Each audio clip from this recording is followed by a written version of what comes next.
যুদ্ধ প্রস্তুতি গ্রহণ করার জন্য নিরাপত্তা বাহিনীকে নির্দেশ দিলেন প্রধানমন্ত্রী কিয়ার স্টারমার। বলেছেন, রাশিয়া সহ বহিঃশত্রুর হাত থেকে দেশের মানুষ এবং অর্থনীতিকে নিরাপদ রাখতে হলে প্রতিরোধমূলক ব্যবস্থা গ্রহণ করতে হবে।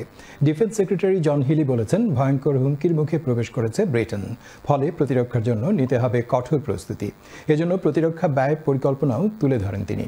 পার্লামেন্টে জন হিলি আরও বলেন, যুদ্ধে মানবিক ও অর্থনৈতিক যে ক্ষয়ক্ষতি হতে পারে তা এড়াতে শক্তিশালী প্রতিরোধ ব্যবস্থা নিতে হবে।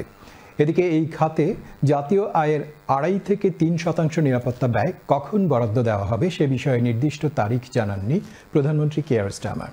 প্রতিরক্ষা জোরদার করতে নতুন করে 6টি যুদ্ধাস্ত্র তৈরি কারখানা, পরমাণু অস্ত্র তৈরিতে আরও 15 বিলিয়ন পাউন্ড বরাদ্দ, পানির নিচে নজরদারি বাড়ানোর জোরদার করতে চায় labour Sarkar. We are moving to war-fighting readiness as the central purpose of our armed forces. When we are being directly threatened by states with advanced military forces, the most effective way to deter them is to be ready. And frankly, to show them that we're ready, to deliver peace through strength. Days like today are really important.